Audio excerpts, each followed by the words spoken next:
कितनी करुणा,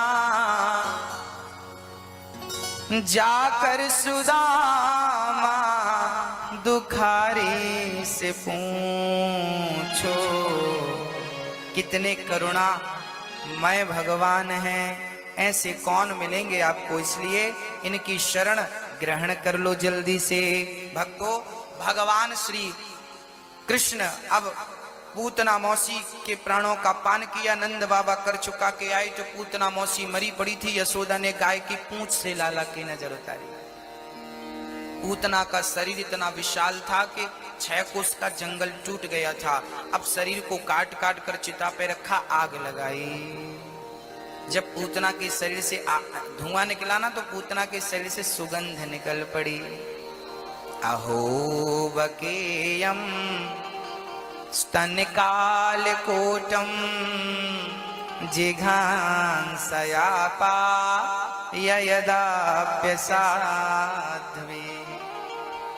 लेभे गतिं धातृचितां ततोऽन्यं कं वा दयालुं शरणं व्रजेम। अहो बकीयम, भगवान जैसे दयालु कौन। जो पूतना मारना चाहती थी उसे भी भगवान ने तार दिया। न जाने कौन से गुण पर दयानिधि रीझ जाते हैं। भक्तों, पूतना का उद्धार हुआ। अब भगवान 6 महीने के हो गए, तब भगवान श्री कृष्ण को 6 महीने का होता हुआ देख मां यशोदा ने उत्सव रखा। भगवान जी इतने दिन के हो गए, उत्सव, ब्राह्मणों को पंगत पे भोजन पे बुलाया और मैया यशोदा ने अपनी गाड़ी के नीचे, ठाकुर जी ने अपनी गाड़ी, माँ यशोदा ने छकड़े के नीचे लाला को लिटा दिया और ऊपर सामान भर दिए ढेर सारे। और मैया झूमने लगी, नाचने लगी, सबन को, सखियन को, सखाओं को भोजन प्रसादी कराए हुए लगी। अब यहाँ लाला ने देखा, अब जब कन्हैया की नींद खुली तो भगवान श्री कृष्ण माँ को देखते हैं, माँ दूर, भगवान रोने लगे और रो रो के मानो भगवान यशोदा मैया को आवाज लगा रहे हैं कि माँ आओ, मैं जाग गया हूँ, मुझे दूध पिलाओ, मुझे भूख लगी है। पर मैया है कि जागने का, मैया है कि लाला को देखने का नाम नहीं ले रही है। अब तो भगवान श्री कृष्ण रोते जा रहे हैं, रोते जा रहे हैं, रोते जा रहे हैं। श्री कृष्ण को अब दिखाई क्या पड़ा, छकड़े पर सकटासुर बैठा था। भगवान ने कहा, ओहो हो लो, उत्सव हमारा चल रहा है और हमारी ही कोई सुनवाई नहीं है। तो भगवान ने क्या किया, गाड़ी में एक लात जमा दी। क्यों गाड़ी में लात जमाई? गाड़ी में लात जमाने के पीछे अर्थ ये है कि जब आप काम करते समय भगवान को भूल जाते हैं तो भगवान आपकी जिंदगी की गाड़ी में एक लात मारता है और गाड़ी उलट पलट जाती है। इसलिए काम करते समय भगवान को कभी भूलना नहीं चाहिए।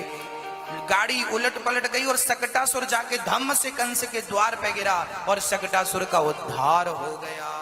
अब जब गाड़ी हवा से ऊपर झूला झूल के नीचे गिरी, मैया यशोदा दौड़ी दौड़ी आई, लाला का है गो। ब्रजवासियों ने बताया, मैया है कछु ना गो, तेरे छोरा ने एक लात मारी, गाड़ी ऊपर गई और घूमती फिरती गाड़ी धम्म से नीचे आए के गिर पड़ी।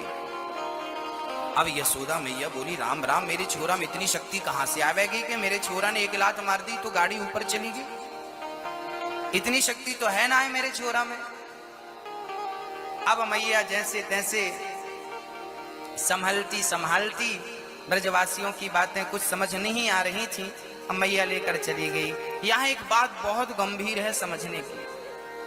भक्तों, हम लोग भी कभी कभी भगवान को भूल जाते हैं, है ना। जैसे मैया यशोदा भगवान को भूल गई, गाड़ी के नीचे लिटा के काम पे मस्त हो गई, वो रोते रहे और मैया भूल गई। भगवान को भूल जाना ही विपत्ति है मेरी माँ, और भगवान का स्मरण बना रहे यही सबसे बड़ी संपत्ति है। ऐसी विपत्ति मत पाल लीजिएगा आप लोग। अब भगवान श्री कृष्ण आगे चले हैं, एक अद्भुत लीला हुई है। भगवान श्री कृष्ण को एक दिन माँ यशोदा दूध पिला रही थी, तभी तृणाव्रत आया। भगवान ने देखा कि तृणाव्रत आया है, माँ को बड़ा कष्ट पहुंचाएगा, तो भगवान ने अपना वजन बढ़ाना शुरू कर दिया। मैया को लगा मैंने दूध ज्यादा तो ना पिलाई दिया। अब मैया इतनी भोली है कि लाला ज्यादा दूध पी गए हैं तो वजन बढ़ जाएगा क्या। मैया को लगा वजनदार लग रहा है, लगता है ज्यादा दूध पी लिया। मैया ने पालने पे लिटाया, काम पे लग गई। तृणावर्त आया, भगवान को उठाया और भगवान को लेके भागा। भगवान ने कहा अच्छा मामा जी ने तुम्हें भेजा है। भगवान ने अपना वजन बढ़ाना शुरू कर दिया और भगवान एकदम काले हो गए। तृणावर्त ने ध्यान से देखा, मैंने पत्थर तो नहीं उठा लिया कोई धोखे से। भगवान बोले सारी दुनिया पत्थर में कृष्ण को देखती है पर तुम कृष्ण को पत्थर समझ रहे हो। उठाकर भगवान ने पत्थर की शिला पे पटक दिया। गोविंदाय नमो नमः, तृणावर्त का हो गया। अब भगवान श्री कृष्ण तृणावर्त का उद्धार करते हैं, शकटासुर का उद्धार करते हैं। अब श्री गर्गाचार्य जी का आगमन हो जाता है। गर्गः पुरोहितो राजन यदूनां सुमहातपः ब्रजं जगाम नंदस्य वसुदेव प्रचोदितः। वसुदेव जी के गुरु श्री गर्गाचार्य जी का आगमन हुआ। मैया यशोदा और नंद बाबा हाथ जोड़कर गर्गाचार्य जी से कहने लगे बाबा हमारे छोरा को नामकरण कर दो। जब से लाला ने जन्म लियो है तब से यहाँ के ऊपर बड़े बड़े संकट मंडराए रहे हैं। गर्गाचार्य जी बोले वैसे तो हम वसुदेव जी के गुरु हैं, यदि आपके छोरा को नामकरण करेंगे ना तो कंस को डाउट हो जाएगा कि देवकी का 8वां गर्भ यही है, संदेह बढ़ जाएगा। गर्गाचार्य नंद बाबा बोले बाबा हम काहू से कहेंगे ही ना है, गौशाला में चल के चुपके से नामकरण कर लेते हैं। चलो ठीक है, गौशाला में गए, गाय के गोबर से लीप कर चौक पूर के कलश स्थापित किया और नामकरण संस्कार प्रारंभ हो गया। संस्कार कितने होते हैं मेरी माँ? हमारे सनातन धर्म में, मैया थोड़ा आगे आ जाओ, पीछे जगह नहीं बची। आओ मेरी माँ, पीछे मत देखो, आ जाओ आगे थोड़ा थोड़ा, ये खोल दो, ये सभी लोग आगे आ जाइए, थोड़ा आगे आ जाइए मेरी माँ, आओ।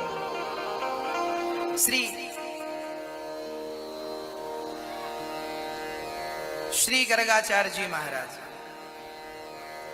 अरे ऐसे आगे आने का नहीं बोला कि पीछे वाले आगे आ जाएं, खिसकने का बोला है। जो जहां है वहीं से थोड़ा थोड़ा आगे खिसकावे। बोलिए भक्त वत्सल भगवान की जय। भक्तों, मैया ओ मैया बात ना करो, प्रेम से बैठो। भगवान श्री कृष्ण के नामकरण संस्कार की अद्भुत लीला हुई है, अद्भुत दर्शन। भगवान के पहला संस्कार हुआ है, जो संस्कार लगभग सभी का होना चाहिए वो आज गर्गाचार्य जी ने बढ़िया प्रेम से। यशोदा मैया बोली बाबा आप सबसे पहले खीर खाए लो, भोजन प्रसादी बनाए के। बाबा बोले ठीक है। अब बाबा गर्गाचार्य जी ने भोजन बनाया, बढ़िया खीर बनाई और खीर बना के तुलसी का पत्ता डाल के अपने ठाकुर जी को स्मरण किया, प्रभु आओ भोग लगाओ। जैसे ही आंख मूंद करके श्री गर्गाचार्य जी ने अपने भगवान को बुलाया तो कन्हैया आ गए और कन्हैया ने जल्दी से दोनों हाथों से खीर ले लेके और खाना शुरू कर दिया। अब गर्गाचार्य जी ने देखा मैया तेरे लाला ने सारी खीर जूठी कर दी।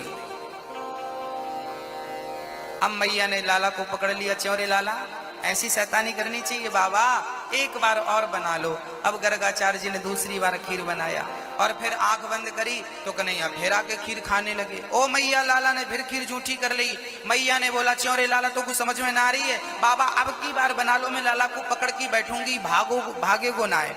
अब मैया ने कस के थाम लिया लाला को और बाबा ने खीर बनाई और तीसरी बार जब खीर बना के बाबा ने आंख बंद करी कि भगवान आओ मेरी खीर का भोग लगाओ, तो मैया को श्याम सुंदर ने बातों में बहला दिया और ऐसी ऐसी कहानी कन्हैया ने मैया को सुनाई कि मैया झपकी लेने लगी, बढ़िया सी नींद लेने लगी। अब मैया जब नींद लेने लगी तो श्याम सुंदर जल्दी से गए और बाबा के सामने बैठ कर के खीर पान करने लगे, खीर खाने लगे। ओ मैया, अब जब खीर खा रहे थे कन्हैया, अब की बार गर्गाचार्य जी ने देखा तो वहां नंद का छोरा नजर नहीं आया। जगत के पालनहार त्रिलोकीनाथ खीर खाते हुए नजर आ रहे हैं। अब की बार तो चरणों में गिर पड़े गर्गाचार्य जी और भगवान का दर्शन करने लगे। चतुर्भुज रूप में ठाकुर जी ने गर्गाचार्य जी को दर्शन दिया और गर्गाचार्य जी ने चरणों में प्रणाम किया। लिखा है कि गर्गाचार्य जी उस खीर को खाए और अपने पूरे अंगों में, शरीर में खीर का लेप करने लगे कि भगवान की प्रसादी है। अब यहाँ एक बात बहुत समझने की है कि जब तक भगवान कृपा ना करें तब तक गर्गाचार्य जी जैसे महान संत भी भगवान को पहचानने की सामर्थ्यता नहीं रखते। भगवान को वही पहचान सकते हैं जिन पर भगवान की कृपा होती है। अर्थात कोई ये बात कहे कि मैं ब्रह्म को जान गया, कोई कहे कि मैं ब्रह्म को पहचान गया। ब्रह्म को जानना पहचानना हमारे बस की नहीं है। वो जनाना चाहे तो ही कोई उसे जान सकता है। कोई अपने बल से उसे जानना चाहे तो उसका केवल व्यर्थ परिश्रम है, परिश्रम व्यर्थ चला जाएगा। श्री गर्गाचार्य जी को दर्शन दिया है। गर्गाचार्य जी ने नामकरण संस्कार कर दिया। क्या नाम होगा? अयम ही रोहिणी पुत्रो रमयन सुहृदयो गुणै आख्यायास्ते राम इति बलाधिक्याद् बलं विदुः। हाँ हाँ, यशोदा आपके पुत्र का नाम होगा करसतीति कृष्ण। ये नाम बलराम जी का है। बल अधिक होने के कारण इन्हें बलराम भी कहा जाएगा। यह रोहिणी आपके पुत्र का नाम है। यशोदा आपके पुत्र का नाम होगा करसतीति कृष्ण। शुक्लो रक्तस्तथा पीता इदानीं कृष्णतां गतः। यशोदा आपके पुत्र का नाम कृष्ण होगा। अब बड़े सुंदर ढंग से ठाकुर जी ने आनंद बरसाना शुरू किया है। नामकरण संस्कार हो गया। अब अद्भुत लीला है। यहाँ संस्कारों की एक बात मैं आपसे भी कहना चाहूंगा। मेरी माँ, अपने बच्चों को क्या देना जरूरी है? संस्कार। तो आप में से कितने माँ बाप अपने बच्चों को संस्कार दे रहे हैं? जरा हाथ उठा के हमें बताओ। दे रहे हैं कि केवल पैसा जोड़ने में लगे हैं? आजकल के माँ बाप ना बहुत पैसा कमा रहे हैं। पूछो किसके लिए कमा रहे हो? बच्चों के लिए। किसके लिए कमा रहे हो? बच्चों के लिए। अच्छा एक बात बताओ, आपके बच्चे कमा के खा भी नहीं सकते क्या? हाँ हाँ बोलो। कमा के खा सकते हैं कि नहीं आपके बच्चे? हाथ उठा के बताओ, हाँ या ना। जब आपके बच्चे कमा के खा सकते हैं तो आप क्यों कमा रहे हो उनके लिए? वो अपने लिए कमाएंगे ना। पाल पोस के बड़ा कर दिया, अपने पाँव में खड़ा कर दिया, अब उनकी जिम्मेदारी। आप पीछे पीछे घूमते रहोगे?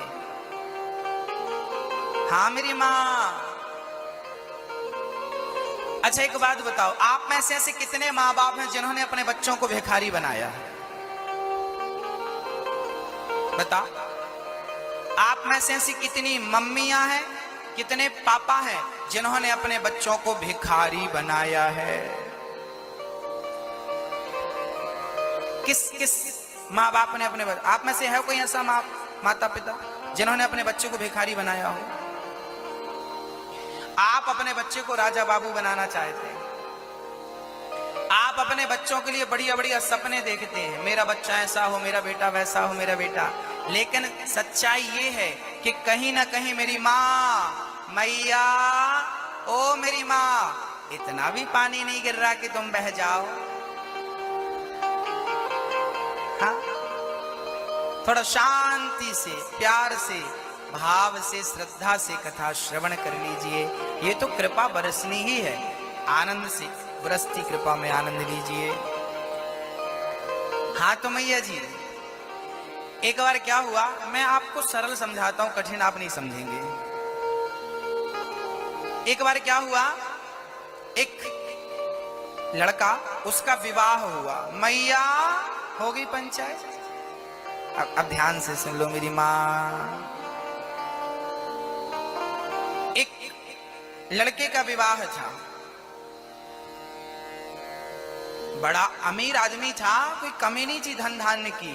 शादी हुई, मंडप के नीचे लड़का बैठा था, लड़की बैठी थी, फेरे पड़ने का समय था, कन्यादान का टाइम था। मंडप के नीचे लड़का बैठा था, लड़की के पिता आए कन्यादान करने के लिए। तभी लड़के ने कहा, ससुर जी हमें गाड़ी चाहिए, कार। ससुर जी, लड़की के पिता इतने धनवान नहीं थे, बेचारे सरकारी नौकरी करते थे, 15-20 हजार रुपए मिलता था। इतने पैसे वाले नहीं थे कि वो अपनी बेटी एक थी, परंतु हर पिता का सपना होता है कि मैं अपनी बेटी को बहुत कुछ दूं, परंतु जिसकी हैसियत जितनी है उतनी ही तो देगा भाई, अपनी हैसियत से ज्यादा कैसे देगा। लड़की का पिता बहुत देता है हैसियत से ज्यादा।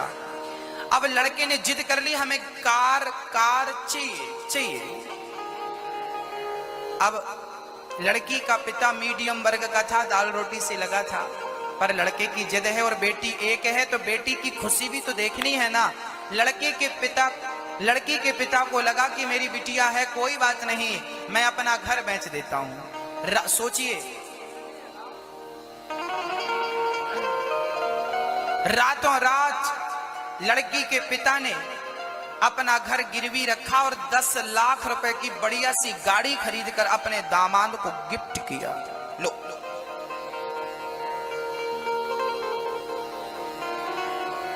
लड़का खुश, शादी हो गई, विदाई हुई, लड़की ससुराल आ गई।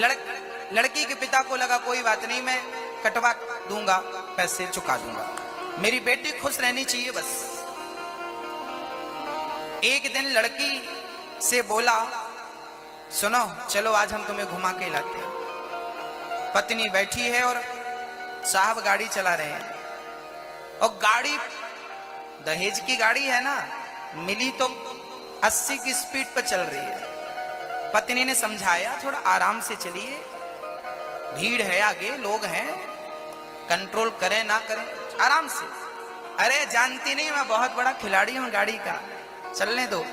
गाड़ी 80 की रफ्तार में थी, आगे एक मंदिर था, वहां खिचड़ी का प्रसाद बट रहा था। कुछ भिखारी लोग जाकर के खिचड़ी का प्रसाद लेने के लिए लाइन पे खड़े थे। अचानक एक वृद्ध भिखारी जिसका एक पांव टूटा हुआ था, वैसाखी लेकर के आया, जो खिचड़ी लेने के लिए लाइन पे लगा। खिचड़ी लेकर के वो चल ही रहा था, रोड क्रॉस कर ही रहा था कि साहब की गाड़ी आ गई। वो अपाहिज था ना, तो धीरे धीरे रोड क्रॉस कर रहा था, पर साहब की गाड़ी तो 80 पे थी ना। अब इन्होंने देखा कि भिखारी रोड में आ गया, ब्रेक पे चढ़ बैठे, और जब ब्रेक लगाया गाड़ी घिसटती घिसटती घिसटती घूम गई गाड़ी, और घिसट कर भिखारी के बिल्कुल पास जाकर रुक गई।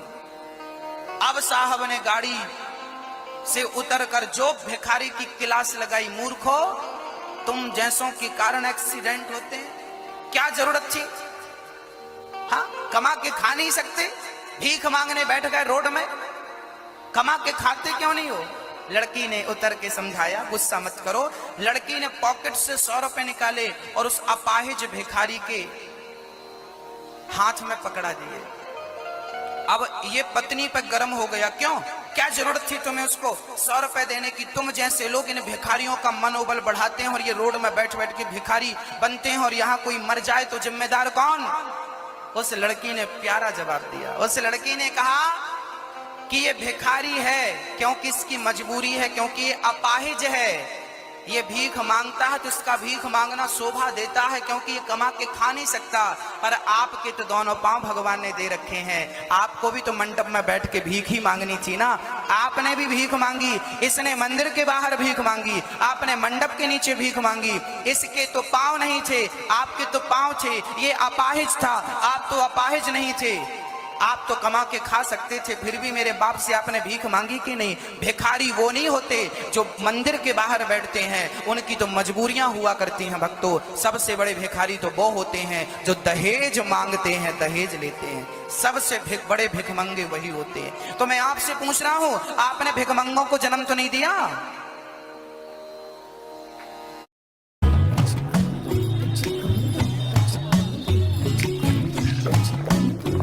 चला मन उड़ चला ठंडे ठंडे झोंके पे तपती गली छोड़ के उड़ चला भाई मंदे मनी लिमका। दोनों टीमों के लिए बहुत बाजी सर, बाजी कौन सी गोटी चलूं? ये वाली। जाने दे लूडो आसान लगता है पर इसमें भी बहुत दिमाग लगता है। तो मेरे से क्यों नहीं पूछा? Supi.com download the app now. खेलो दिमाग से और जीतो लाखों तक कैश। इस खेल में वित्तीय जोखिम शामिल है और इसकी आदत लग सकती है। जिम्मेदारी से।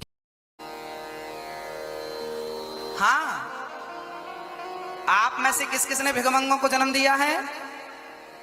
भीख मांगी हो आपने कभी? हमें गाड़ी दे दो, हमें ये दे दो।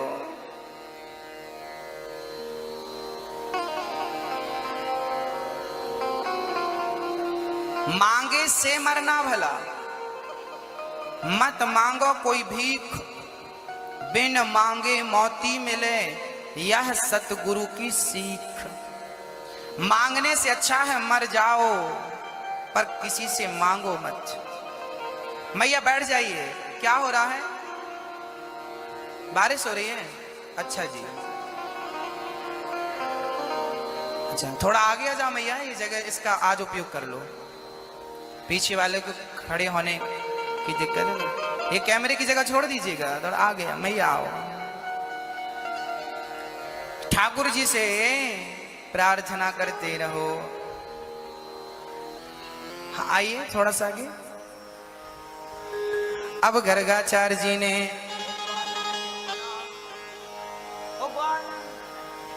अब तो भगवान श्री कृष्ण का नामकरण संस्कार हुआ। भगवान जी आगे की लीला करते हैं। सखियों के घर जाए जाए के मक्खन चुराए चुराए के ठाकुर जी ने अद्भुत लीला रची है। हाँ मेरी माँ, आइए जरा ठाकुर जी किस प्रकार की लीला करते हैं। माखन चोरी लीला का एक सुंदर सा दर्शन करते हैं। किस प्रकार भगवान ने मटकी चुराई, किस प्रकार ठाकुर जी ने मक्खन खाया।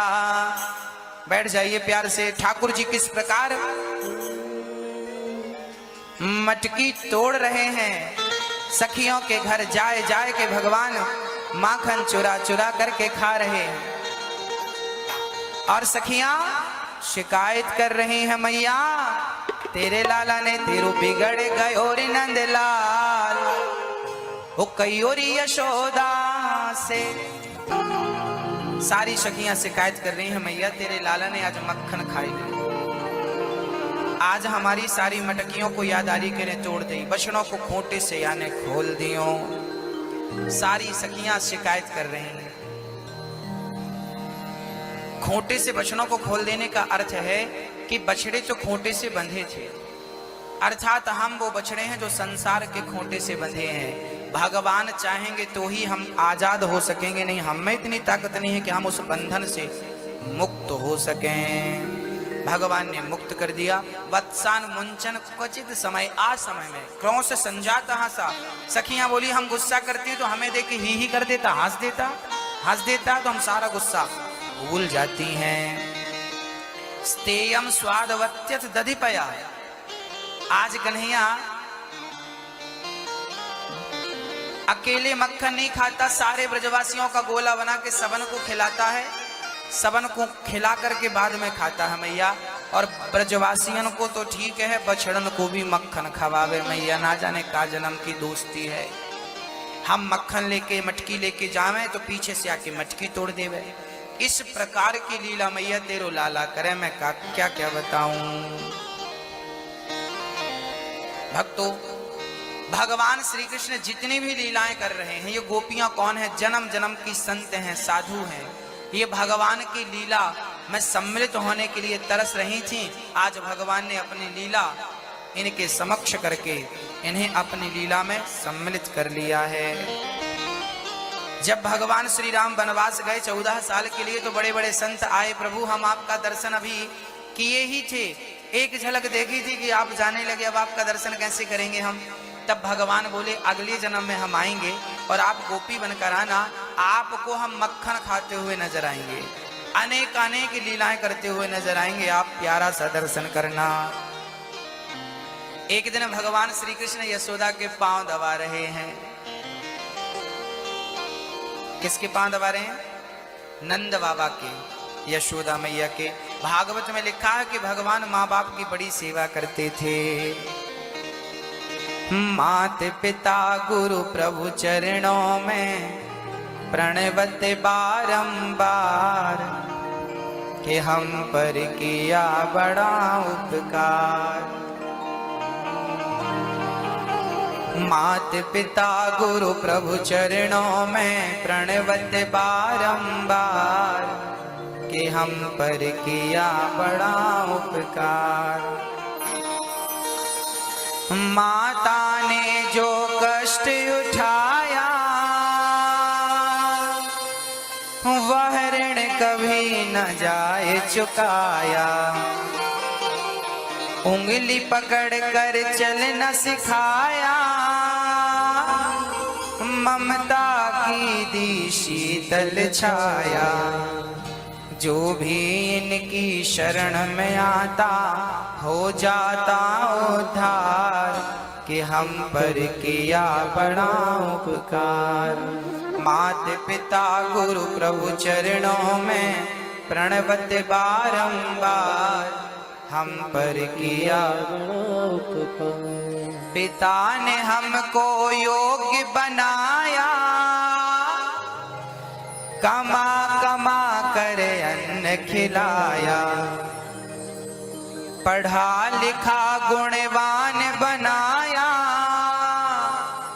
जीवन पथ पर चलना सिखाया।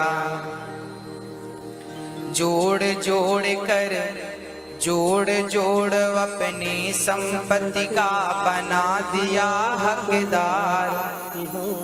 जोड़ जोड़ कर जोड़ जोड़ अपनी संपत्ति का बना दिया हकदार, कि हम पर किया बड़ा। बिना स्वार्थ ही कृपा करे वो इतने बड़े दातार, कि हम पर किया बड़ा उपकार। भगवान श्री कृष्ण ने भी अपने माँ बाप की श्रद्धा से सेवा की, बड़ी अद्भुत सेवा की। जैसा कि आप सभी जानते हैं, सेवा की बात खड़ी होती है तो भगवान से हमेशा यही प्रार्थना करनी चाहिए कि हे प्रभु, मैं मरते दम तक आपकी सेवा करता रहूं। क्या प्रार्थना करनी चाहिए हमें? हमेशा ठाकुर जी से कहना चाहिए कि हे प्रभु, मरते दम तक हम आपकी सेवा करते रहें। इतनी कृपा सांवरे बनाए रखना, मरते दम तक सेवा में लगाए रखना। इतनी कृपा। ठाकुर जी से बस यही प्रार्थना करते रहो कि हे प्रभु, आखिरी सांस तक हम आपकी सेवा में लगे रहें। और ये जो प्यार है आपका, ये कभी छूटे नहीं, आपकी भक्ति कभी टूटे नहीं। बस यही प्रार्थना है। भक्तों, भगवान की भक्ति का स्वरूप क्या है? कोई आपसे पूछेगा कि भक्ति किसे कहते हैं, तो क्या जवाब देंगे? भक्ति किसे कहते हैं मेरी माँ? सेवा को ही भक्ति कहते हैं। किसे कहते हैं? सेवा ही भक्ति है।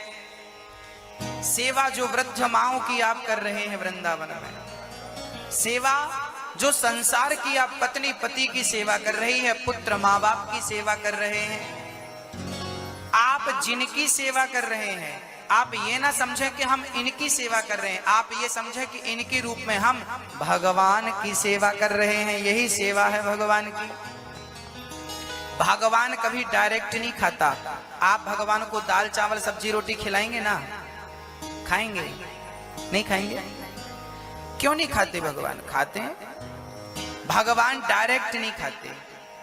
जैसे माँ खाती है ना, तो बच्चे के पेट में अपने आप चला जाता है। कैसे? माँ खाती है, पेट में बच्चा है, गर्भवती है माँ, माँ का खाया बच्चे के, माँ के शरीर से नरा जुड़ा रहता है। माँ खाए तो बच्चे के पेट में अपने आप चला जाता है। डॉक्टर कहते हैं उस टाइम 2 पेट होते हैं, माँ को भूख भी ज्यादा लगती है।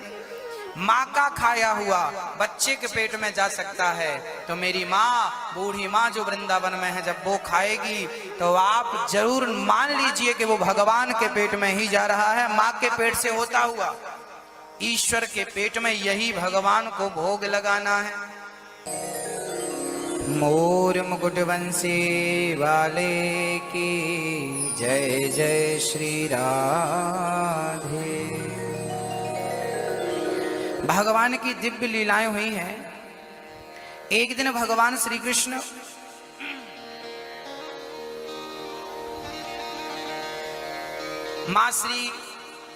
माँ यशोदा श्री कृष्ण को लेकर के यमुना चली गई। चलो बेटा आज तुम्हें स्नान करा के लाते हैं। लाला बोले मैया मुझको ठंडी लगे, मैं स्नान ना करूंगा, तू नहा ले, बाद में मैं नहाऊंगा। मैया स्नान करवे लगी। कन्हैया ने जल्दी से वहां पर मिट्टी, सुंदर सुंदर सी यमुना के तट की पावन पवित्र मिट्टी ठाकुर जी ने उठाई और थोड़ी सी मुंह में मिट्टी रख ली। अब जरा सावधान होकर जो कथा बची है छोटी सी थोड़ी सी बहुत प्यार से सुनेंगे, श्रद्धा से, एकाग्रता से। माँ यशोदा ने देखा, किसी ने, बलदाऊ भैया ने कहा मैया तेरे लाला ने माटी खाई। मैया दौड़ी दौड़ी आई, छोरे लाला तेने माटी खाई, मुंह खोल। कन्हैया बोले मैया मैंने माटी ना खाई, विश्वास तो कर, भरोसा तो कर। मैया बोली बिल्कुल भरोसा ना, मुंह खोल। और जब मुंह खोल कर दिखाया तो इतने से मुंह में ब्रह्मांड नजर आ गया। मैया यशोदा को लगा छोरा भगवान तो ना है, मेरो छोरा है कि भगवान है। मैया चरणों में गिरवे लगी।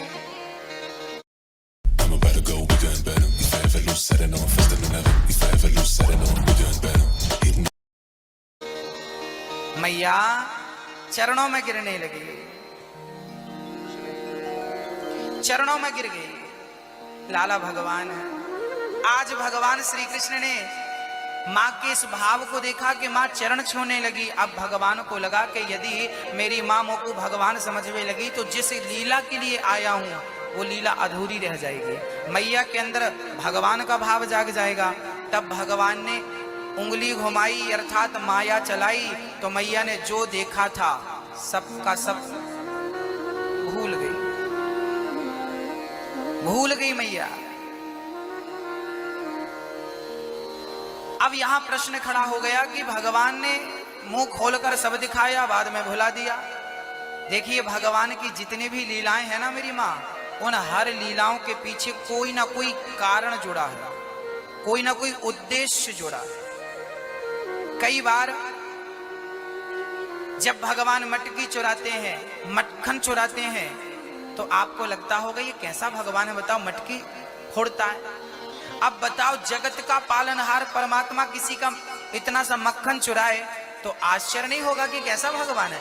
भगवान की भगवत्ता पर लोग संदेह करने लगेंगे, तो गोपियों को भी संदेह हो गया। एक बार तो भागवत जी में लिखा है कि दुर्वासा मुनि आए। दुर्वासा मुनि आए तो भगवान यमुना के किनारे सारे कपड़े उतार करके यमुना की रज में लौट रहे थे। बच्चे रेत में कैसे खेलते हैं, बच्चों को रेत मिल जाए तो चढ़ जाते हैं और ढेर पर और ना उलट पलट के पूरे शरीर में। लिखा है ग्रंथों में कि भगवान निर्वस्त्र थे, हाँ, छोटे से थे, उम्र थी लगभग 4 साल। भगवान ग्वाल वालों के संग यमुना में कभी जाए तो पानी में नहाए और कभी आए तो उस रेत पे नहाने लगे, रेत पे लौटने लगे। उसी समय वहां दुर्वासा जी का आगमन हुआ। दुर्वासा जी देख रहे थे कि बच्चे खेल रहे हैं। अच्छा, दुर्वासा जी को पता लगा था कि कृष्ण का प्राकट्य गोकुल में हो चुका है, चलो दर्शन करके आते हैं। और जैसे ही वो यमुना के किनारे आए तो दुर्वासा जी को रेत में लिपटे हुए निर्वस्त्र भगवान कृष्ण का दर्शन हो गया। दुर्वासा जी को लगा राम राम, कैसे गंदे बच्चे हैं ये, इनकी माँ कैसी है, कपड़े तक नहीं पहनाती बच्चों को और ये रेत में खेल रहे हैं। तभी दुर्वासा जी ने एक बच्चे को बुलाया और पूछा क्यों भाई, ये यशोदा का बेटा कृष्ण कहाँ मिलेगा। ब्रजवासी बोले बाबा तो कुछ दिखाई ना पड़े, वो मारो कन्हैया, वो खेल रहे हो है। वो देख ब्रजवासी के ऊपर छाती पे चढ़ो, सारे ब्रजवासी लेट जाए, कन्हैया ऊपर चढ़ जाए और रेत लेके बच्चों के सिर पे ऐसे ऐसे घिस रहे थे। दुर्वासा जी ने कहा ये लाला, ये कृष्ण है। हाँ, दुर्वासा जी को आश्चर्य लगा कि राम राम, जगत का पालनहार, जिसके बारे में सुनते हैं कि ब्रह्मा भी हाथ जोड़े खड़े हैं, दिक्पाल हाथ जोड़े खड़े हैं, जिसकी एक झलक पाने को लोग तरसते हैं, आज वो यहाँ पर रेत में खेल रहा और ब्रजवासियों की छाती में बैठ करके सिर पर रेत रगड़ रहा है। यकीन नहीं हुआ दुर्वासा जी। तभी भगवान श्री कृष्ण ने प्यारी तिरछी चितवन से दुर्वासा जी की तरफ देखा और भगवान ने अपना मुंह खोला। और जैसे ही मुंह खोला, पूरे के पूरे दुर्वासा जी भगवान श्री कृष्ण के मुखमंडल में समा गए। और भगवान के अंदर जब गए तो भगवान के अंदर पूरा संसार नजर आया। जो यहां देख रहे थे, पूरा का पूरा भगवान